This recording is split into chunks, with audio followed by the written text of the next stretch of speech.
Y'all know what time it is. It is the one and only In the Scope podcast with your boy, Joshua M. Hicks, senior writer for War Media. You can catch me on Instagram and the Twitter at Josh M. Hicks Media.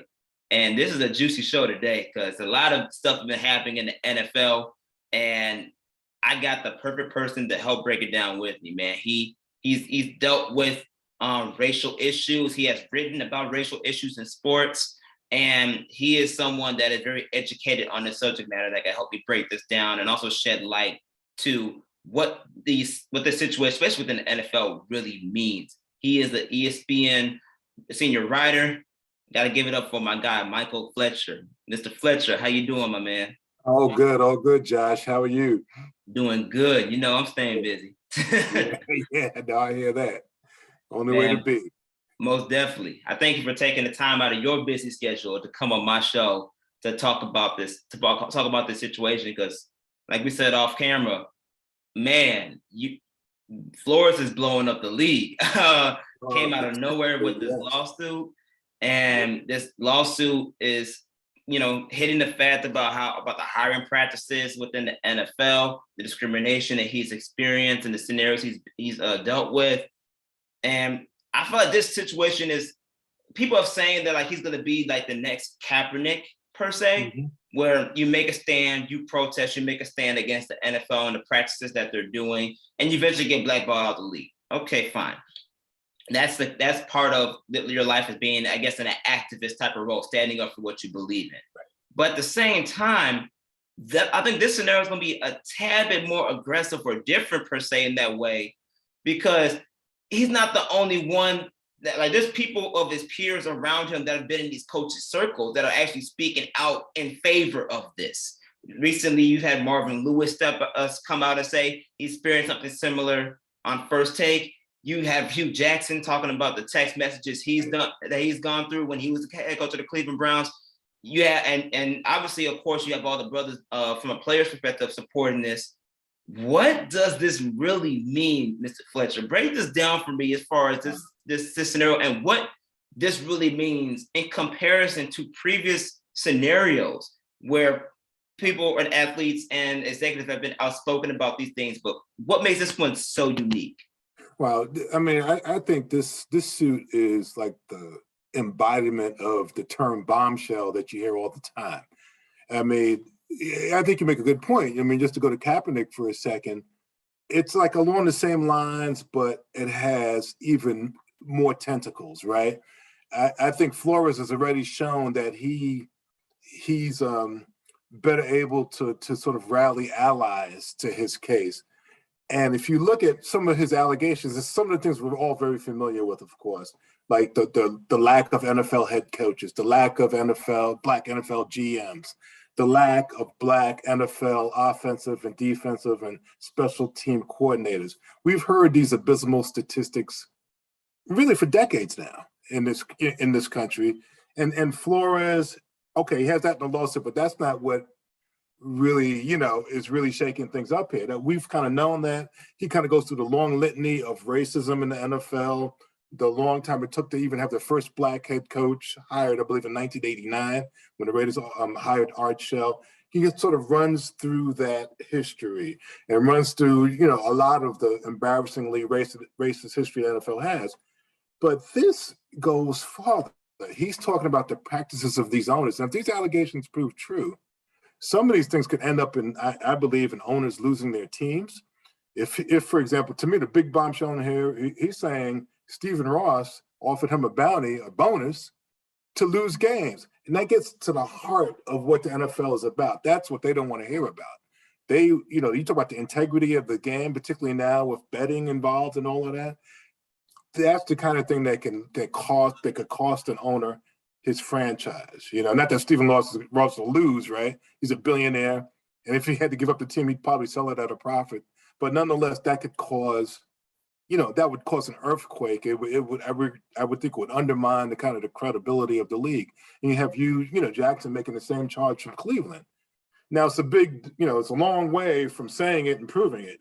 I recognize that. But if any of that can be proven, and if it can be proven that the NFL always, kind of treats the Rooney Rule, which requires them to interview Black candidates for these top jobs, treats that, and we know they treat it as a kind of afterthought, but if they consistently sort of bring Black coaches and other executive level interviewees in for sham interviews, they're going to lose, and that's going to be embarrassing. It's not only going to cost them money, I think it's going to cost the integrity of the game. And something else the NFL has to watch is it could eventually sort of cut into the Black fan base.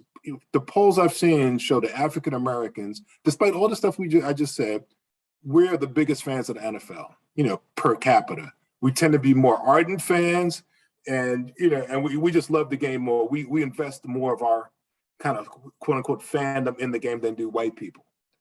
But what if the NFL turns off Black fans? That's going to hurt them disproportionately. So this suit has a lot of tentacles. It's interesting to me that you see Stephen Ross already jumping out. No, usually they don't talk about lawsuits, and NFL always plays it like we have all the money in the world, we'll end up settling this thing. But I think Brian Flores, unlike Kaepernick, he's not going to settle. He's going to make the NFL go through the process, and maybe this could change. But the way it looks now, have them go through discovery, have them give up emails, give up text messages, do all the things you do in a lawsuit that can prove really embarrassing. And he may get blackballed. I sometimes wonder if the NFL won't try to solve this by trying to give him a job and maybe wear him down that way. But I don't know if that'll happen or not, but we'll see. But the only word I have for this is bombshell. You hear that word a lot, but this is the absolute bombshell. It's interesting you just mentioned about how the NFL may want to go about settling this, which can include maybe offering Brian Flores a job so that way he can try to prevent him from going through with the lawsuit. He recently came on CNN, I want to say last night, but recording us on a Thursday. He came on Wednesday night, and he said, even though I do get hired again, I'm not giving up the lawsuit because the lawsuit is bigger than just him. It's for the future generations of how practices should be applied moving forward. And I think that's a very good point, because that's very simply what, in a way, Kaepernick was trying to do himself with making his protest known. And unfortunately, he's caught the bad end of things. But Brian Flores seems like he's at peace with the fact that if this happens, I'm okay with being out of a job in the NFL because of the bigger picture. And I think one of the things that's that kind of, you briefly talked about what really got you with Stephen Ross. I think what really got me was, from a personal experience of the fact matter is, in a relation perspective, is the text messages between him and Bill Belichick. I think that's what got me the most, because I'm a young brother in the industry and and starting a young career, things of that sort. And I can recall plenty of times where I've gone in for one interview goes good, they bring me back for a second interview, but in the back of their minds, they're just doing this for practice because they know who they really want to hire at the end of the day. And for Bill Belichick to come out and pretty much let them know, hey, I think you got the job. Oh, I meant to text the other guy. Wrong Brian, right? Right. I meant to let the other guy know, not you, unfortunately. And he hasn't even had his interview yet. That's where I'm like, yo, I can relate to that. And that's really messed up that he has to go through that, because I went through some of a similar situation in my young career as well. But the fact that came out, and it's Bill Belichick on top of that, who's one of the most legendary, respected coaches in the league, that raises a lot of questions, especially when you talk about, this is the Giants. The Giants are making this call. The coach he's talking about that they're trying to hire was with the Bills. How does he know that, that hiring is going to happen so quickly before Brian even gets the interview? It's things of that sort where it shows how sketchy the movement of the NFL really is. And for him to highlight that, that's where I was like, it's not, like you said, it's nothing that we don't know.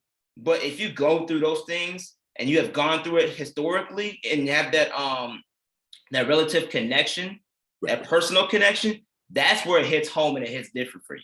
And that's the scenario that did that. You make a good point. And I think, it's part of what I see as the brilliance of the lawsuit so far, at least. I think it operates on a couple of levels.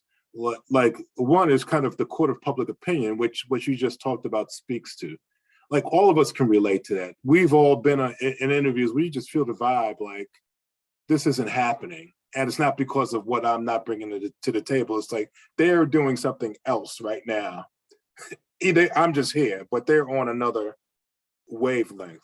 And I've worked in newsrooms long enough to know I'm seeing jobs come open where, but when the job comes open, they know who they want to hire, but they have to go through a process.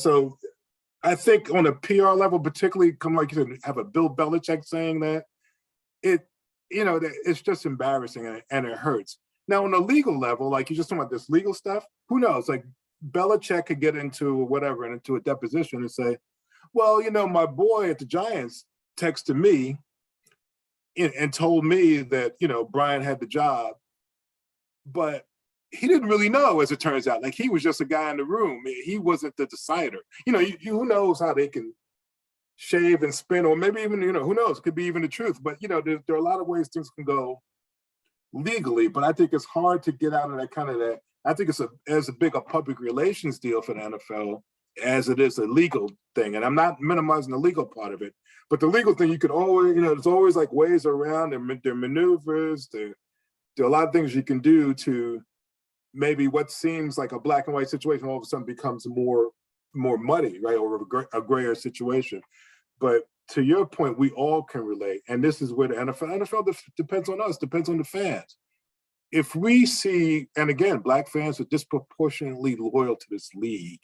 I mean, I can't say that enough. People don't want to understand that. People say, oh, people were boycotting during Kaepernick. No, people said they were boycotting during Kaepernick, And the NFL was having a banner year this year. Remember when brothers weren't even going to perform at halftime? Look at the lineup this year for the Super Bowl halftime entertainment. Like big names, with some older but still big names in hip hop. So the NFL was kind of coming out of that Kaepernick funk, if you will, from their perspective. And now they're thrown right back into it. And again, for like a brother, as you say, Brian Flores, I'm thinking to myself, I don't think I ever heard the brother's voice before this lawsuit came up. He was just that face on the sideline, cap pulled down low, serious, serious coach. Remember him as a defensive coordinator in New England. And he didn't seem like the revolutionary, right? And boom, he's hitting. And when he's hitting, he's not like he's going for the headshot. And that's what the lawsuit is. Yeah, and it just makes things that much more sketchy because of Brian Flores' record, right? You come into a franchise that hasn't won a winning season in years, pretty much almost a decade. Yeah. And he comes in and gives them 2 straight winning seasons. With this season, or this current season, being a completely flip-flop type of schedule that you've never thought would ever happen. You lose your first 8 games and you win your next 8. Like, you pretty much come out on top still. And for him to have the locker room, for him to have the franchise to win in the winning culture and developing that winning culture, him being out of there for 2 years is just an unfortunate reality that continues to add to the narrative of black coaches in the NFL. They say the NFL stands for not for long. They say that for players, but it's for black coaches too, because more so for black coaches. I mean, and again, we know this, but to see it like in black and white on on legal paper, black coaches more likely to be dismissed after a winning season than white coaches, right? I mean, what? I mean, this isn't just some made up thing. These are the actual hard facts. I think there have been 17 black head coaches in the history of the NFL. And I think 4 of them, if I read this correctly, if I remember this right, were dismissed after winning seasons. And the brother Caldwell up in Detroit, right? Yeah. And then he was rolling in Indianapolis too, right? Have a down year, and down might still be a winning year, I mean, Marvin Lewis probably got the longest leash I could remember of anybody. And he had taken a franchise that was in the dumps and restored it to some credibility. And obviously now the Bengals are, going to the Super Bowl. I mean, you just have these things. Even the brother David Culley in Houston. I mean, who could have inherited a worse situation than him? Coming in with Deshaun Watson not being available, being hired into a franchise in turmoil. They give away Andre Hopkins the year before for nothing. Coaches left, O'Brien's out. The place is in a shambles. He comes in, my theory, they hired him thinking that maybe Deshaun would come back to the team because he now has a black head coach as before all these lawsuits popped up. So they have Cully, and he does better than they expect. It wasn't a great record, but that was an abysmal team. And he rallies them to, at least to some form, you know, they look like an NFL team. They upset some people. They gave the fans something to come out and root for on Sunday. And then after 1 year, they fire him. Maybe he's not crying because I think they still owe him $17 million. But still, you know, when you talk about sort of blazing the trail for Black coaches, that's another setback. So, I mean, this record is so abysmal. And, you know, when we say the NFL and you wonder, you know, sometimes I get the impression that even Goodell is frustrated. You get the sense that, you know, because you've heard Troy Vincent, his deputy, talk about this. Like the league office wants to drag these owners into the 21st century. You get that impression at least. And I guess they refuse to go. I don't know what it is. I can't, you know, it's hard to understand racism, I guess, because it's so irrational. Because I'm thinking to myself, who really care? Like, do white people really get upset to see a Black coach? I don't, like, it doesn't like feel like that in my gut, right? Except you look at the record and you say it must be the case. Yeah, and that's one of the biggest topics now that are technically in question, right? The concept of minority ownership that can have a chance, to give the league a chance. You know, you have teams like the Broncos who are going to be up for sale. With the way this new Washington Commanders team is going, they just released the name, and Dan Snyder already his name's already in the Congress, is dealing with Congress and the lawsuits with them, but with the cheerleading scandal and how all the misrepresentation that's been taking place. So he might eventually get the boot out the door. That's on top of, you know, dealing with the Brian Flores situation. The NFL has a lot to deal with, but they're talking about maybe 2 potential openings for ownership to take place in the NFL. Do you really think that the NFL is going to utilize these opportunities, especially if the Washington Commanders becomes open, to allow Black or minority groups to actually own an NFL team? Are we actually going to step into an era where if you want the change to happen, it has to start from the top down, which is the owners? Can we see a Black owner in the NFL anytime soon? I think we might, but in a weird way, and that would be great. Don't get me wrong, that would be a wonderful thing. But in a weird way, the ownership of the NFL, it's not a weird way, it's just reality, reflects kind of all the inequities in American life, right? I mean, you essentially want to be a billionaire if you want to own a team. It's not the kind of thing that a normal investor can get involved in, right? You have to be a billionaire, so you can count Black billionaires on like your fingers, right? you have Oprah. You have, I don't know, Bob Johnson's still a billionaire, you have Jordan, you have some. You have the brother who's, I forget the brother's name, who's actually been mentioned for the Denver Broncos. I've met him too once. He was a Wall Street guy and a venture capitalist.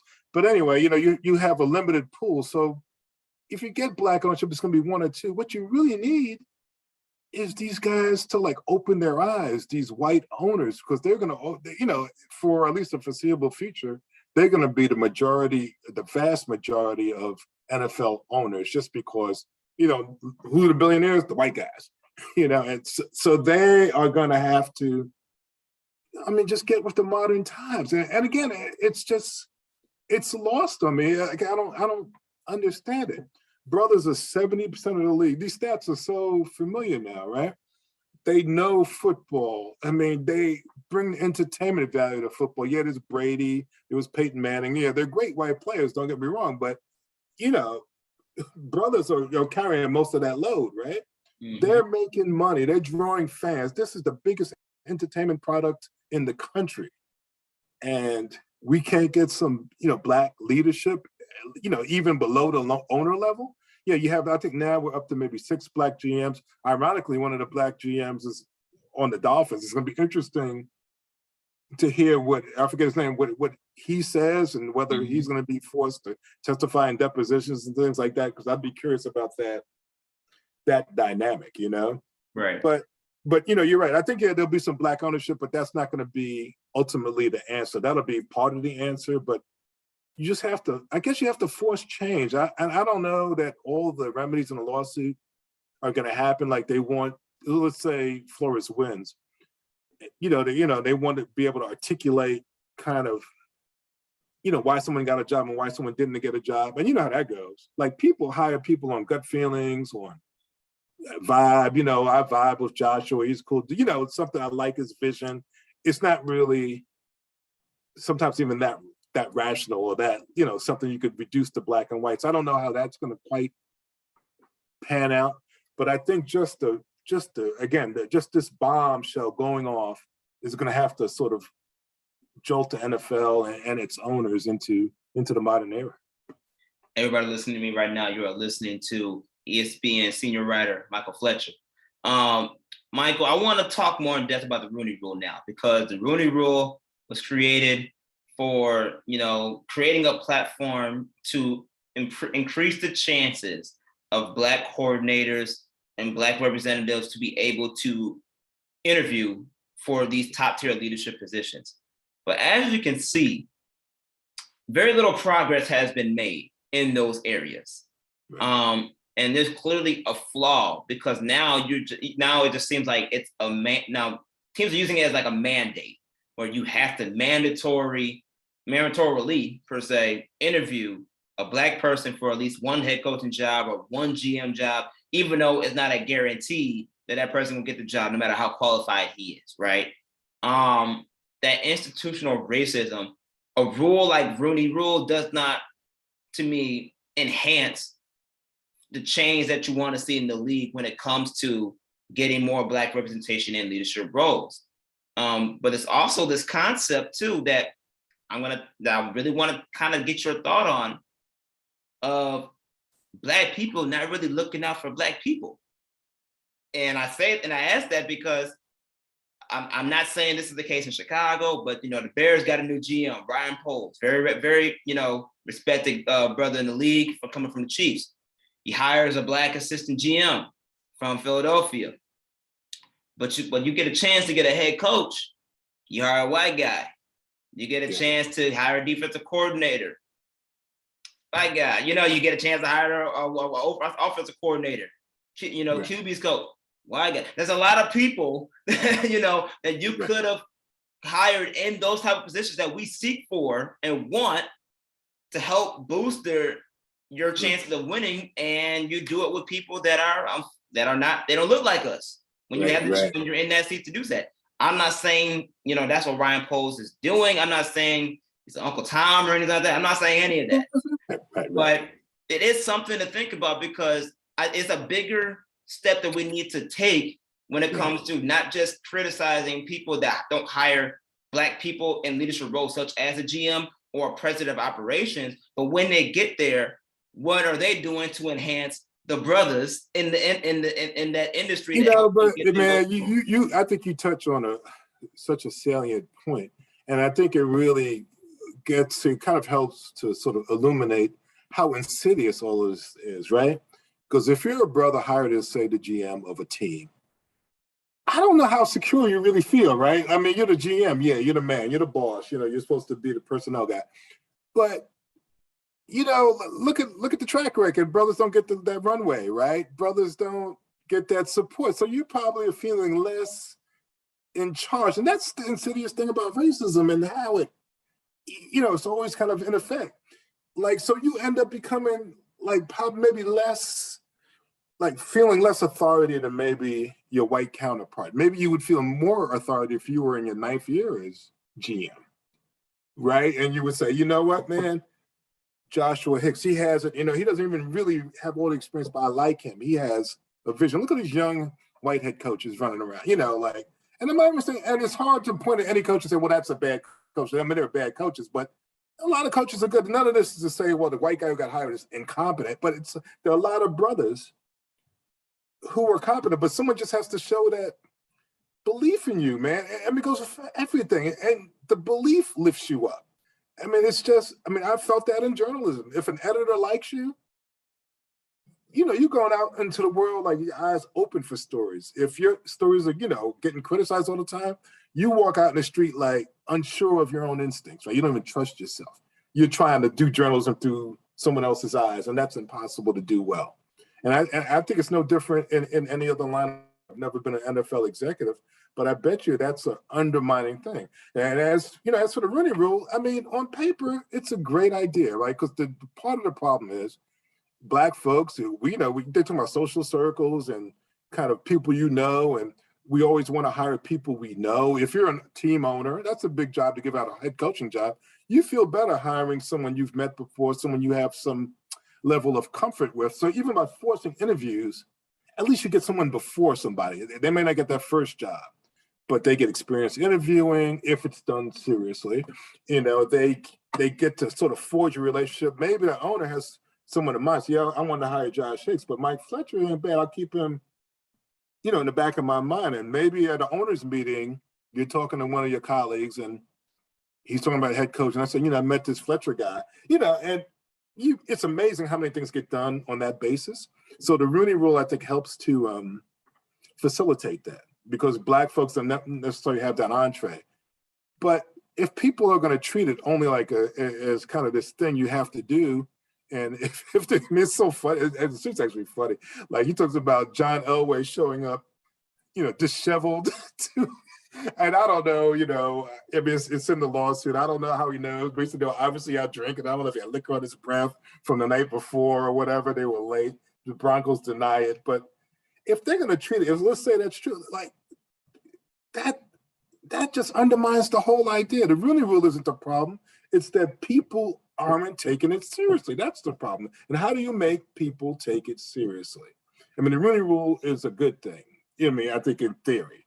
But it gets to how do you mandate attitude? How do you mandate that people, how do you say, not be racist? I mean, how do you make that happen? And I'm sure they'll say, oh, no, I'm not racist. Of course not.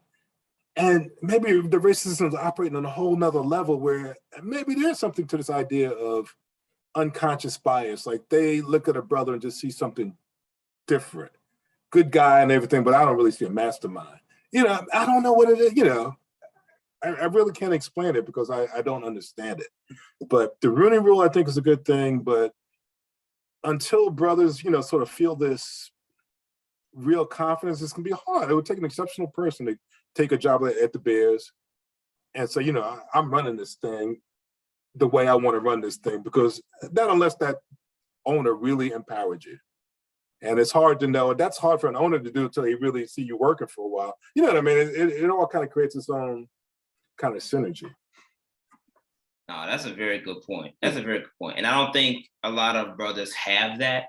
Unfortunately, in the NFL, and you can even transfer it to the NBA, because the NBA for a minute was going through the same thing where you didn't have a lot of Black representation. Now I believe there's half of the league has Black NBA coaches. Right. But at the same time, you got to be cognizant of that too, because very similarly to NFL coaches, Black NFL coaches and Black, in some cases, Black GMs, we always get the short end of the stick. Right. You only coach for a season or two, things don't go well, you get cut. Or you're put in a really bad situation, so you have to try to fix it, and they don't provide you the resources to fix it. So they end up cutting you loose and wait for the next white guy to come in and take over and give him everything that he needs. It's very unfortunate that is a reality, which actually transitions me to my next point. Now that Flores potentially might be gone and blackballed out of the NFL, how do you feel about Flores taking the primetime approach, going to the HBCU realm, utilizing his coaching skills, because he talked a lot in his recent interviews, especially on CNN from the ones that I watched. He's been very adamant in speaking out of the fact that brothers have this gifted talent to teach, to coach, to help educate, mentor, and raise young men, right? He talked about how he has that gift. What if you bring that gift, if you can't do it in the pros, to the HBCUs? Hugh Jackson is doing it now with Grambling State. Primetime, he's doing his thing at Jackson State University. I believe Eddie George is doing his thing at, I want to say, is at Tennessee State. That's correct. That's right. Yeah. I mean, there's a lot more players, former NFL players or former NFL coaches doing that realm. I think if you can get Brian Flores to be a head coach or a defensive coordinator at an HBCU, that could spearhead a lot of changes and a lot of movements that the HBCU I wouldn't disagree with that, but I kind of flash back to my man Mike Tomlin when he was asked about the USC job. You remember, like earlier in the season, and say you can't still ask Andy Reid about these college gigs. I have one of the best jobs in NFL. I'm one of the best. He didn't say it, but he's implying, and it's true. I'm one of the best coaches of football anywhere. Like, I'm not, I don't need to be on the second tier. I'm a pro coach. And I think Brian Flores has proven, if nothing else, that he's a professional coach, right? I mean, and if he wants to, coach at the HBCU, I think that would be great. That would be great for whoever certainly plays on the squad. But to me, that man belongs. I mean, he's proven, I think, in his 3 years that he's a bona fide NFL coach. Is he Bill Belichick yet? No. Right, but has it? Bill Belichick got runway, right? Bill Belichick wasn't Bill Belichick at the beginning, right? So I think I wouldn't be 100% surprised if he doesn't get hired, because I think the NFL is scared. If I were them, I'd be scared of this lawsuit. And again, this wouldn't end the lawsuit, obviously, but it would. Again, that PR side of it, that sort of public face of it, it would help them there. If, say, Houston hired him, I think. What's the other job he's up for? Houston and New Orleans. Saints. Like a job like New Orleans. Yeah, because the job, I want to say the day he dropped the lawsuit, he was supposed to interview with the Saints that same day. Yeah. So if he gets the Saints job, I mean, that's the kind of job he deserves, because that's a credible team. That's a good team, playoff caliber team. He wouldn't be going into a Houston situation where you have to build this thing from scratch, and he can show his talents. I mean, he can show his talents either way. I think that's what he deserves. Because, God, let's face it, man. You mentioned NBA, which is a kind of a good analogy, right? I mean, black coaches, why do we have to? I mean, every black coach doesn't have to be great. Like, how many, let's face it, discrimination is over when you can have some bad black coaches, right? You know what I mean? Like, that's because you have white bad coaches all the time. Bad white coaches exist at every level, and we just take it, sort of every day, like, okay, he's just schlub. I mean, he's a pro coach, but he's not really great. He's never won a championship. He's a 500 coach. Not many brothers get that kind of juice. A few. I don't want to name names because I don't want to call somebody like a coach, but I think that's when racism is abated, when you don't have to be Mike Tomlin to keep your job, because Mike Tomlin's in that elite group. Right, yeah. Bill Belichick's in that elite group, but that's not the comparison group. Like, these are the guys at the very top. Andy Reid's near the top. It's just about like NFL coaches. I mean, just the regular guys who come and go, get 2-3 jobs. Josh McDaniels just got the job. We're in Denver. I mean, fine, coach. Didn't do so well. I mean, he got the job to Raiders. He used to be at Denver. Like, and he, okay, he worked for Belichick. A lot of people work for Belichick. It didn't work out. You know what I mean? And but Brian Flores is one of those people that actually slips that doesn't fit that narrative. Right. Exactly right. A lot of that Belichick coaching tree is not so well rooted, whatever metaphor you want to use, and which is fine. It's no knock on anybody. It's a hard job to coach a team. I mean, it's hard. Mm-hmm. I mean, a lot of things have to come together correctly. But Flores, I think, is already, to my eyes, and I watch the NFL pretty closely, he's one of the better coaches in the league already. If there are 32 teams, I would put him in the top 16 of coaches. I think easily. So HBCU, if he wanted to do that, hey, more power to him, it would be great. But hey, he should be in the NFL doing this thing. There are a lot of brothers whose names we can't call sitting here who would probably do a great job coaching at HBCUs, coaching at majority white colleges, and all of that. And there are a lot of coordinators who could coach in the NFL. You could take a Todd Bowles, who I grew up a Jets fan, and Todd Bowles, look what he did with my Jets. But you know what? I think he deserves another chance coaching because of what he's done in Tampa Bay with that defense. And you can go Eric Bieniemy.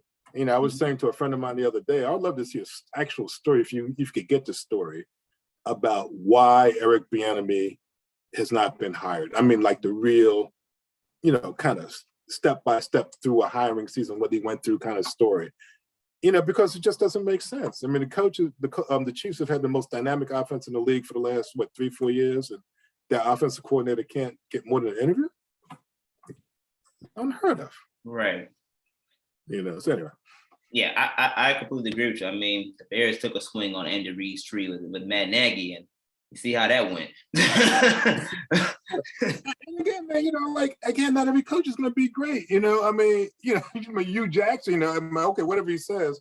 There was one funny Twitter thing when he was talking about the bounty, man. Some Twitter wag said, "Shoot, if you were getting a bonus for every loss, man, you'd be on the fortune list by now." But I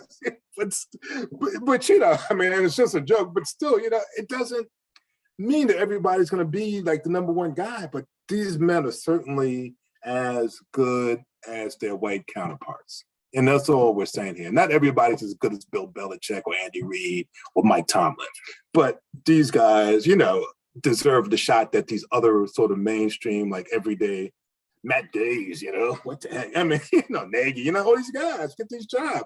My man in Detroit biting kneecaps off. What I mean? It's just, the coach, you remember his whole thing? I mean, I forget his name, but, come on. I mean, this is like 2022 and we're still talking about this. It's sad. Yeah, I completely agree with you. You sound just like John Thompson, rest in peace, John Thompson, the head coach of the Georgetown Hoyas Hall of Fame coach. There's a video that resurfaced of him being on a panel. He pretty much elaborated that same point, saying that we're not saying that every coach that we're more elite than a white coach, because coaching is coaching. You're gonna have good coaches, good white coaches. You're gonna have bad white coaches, but we deserve the same chance as the white guys do to do our job, because we could be just as good or better as they are, even though we're not gonna always be successful either. So having that equal playing field, that's been stated for years. And like you said, we're still dealing with this unfortunate issue heading into 2022, where all this racial bias, discrimination, equality for all has been, put to bed since the civil rights movement and slavery and things that are stored within our history. And all this is still happening in Black History Month. We're talking about Black History Month and the history of Black people. This is another chapter that's going down in Black history of us fighting for the equality that we deserve. I know, it's absolutely incredible. And, you talk about progress. We're regressing as far as the NFL goes. I think the high watermark was 8 Black coaches. We're moving backwards. And, and it's not just in the field of coaching. In a lot of areas, that's the case. And it's absolutely mind-boggling to me. It really is. Because, in many ways you think, okay, that fight is one that's on to the next battle. But you thought you won that battle, but that battle probably was not won because, things are slipping away. It's, it's frustrating. It can be infuriating, actually, but I mean, what are you going to do? You can be mad, but, that's not going to help either. You really have to do. And that's why I tip my cap to Flores. He's putting it on the line, not only risking his future career, but asking the right questions to kind of get to a, I don't know if one case can get all the way to the bottom, but it certainly gets you closer to the bottom of this question of kind of what's going on. And I think this will shake the foundation of the league and get to the owners in a way where they're going to really, at least a little bit, change kind of how they do business. I would think they'd have to, for no other reason than they could end up losing money. Again, that Black fan base. And I guess things won't really change until Black fans really turn off, not just talk about turning off, but actually turn off and say, you know what, I don't care, Super Bowl's coming.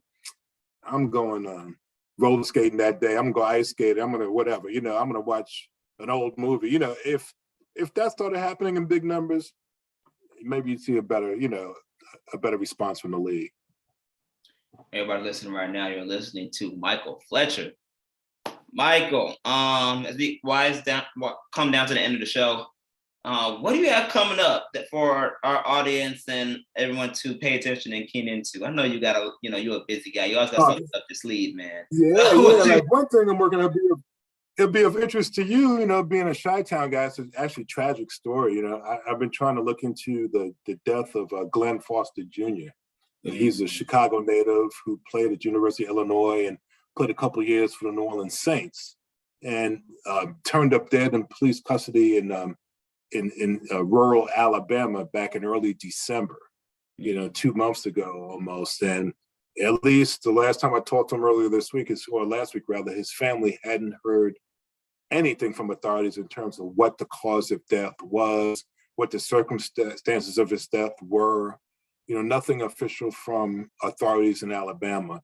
So, it's like a mysterious death of a guy who had some issues. He battled bipolar disorder, but was a very successful guy in terms of starting businesses off the field, family man with 4 kids, sort of a beloved figure in New Orleans. He had moved to New Orleans from a wonderful family. His parents had moved down from Chicago to work, and he was kind of in the construction business, worked with him.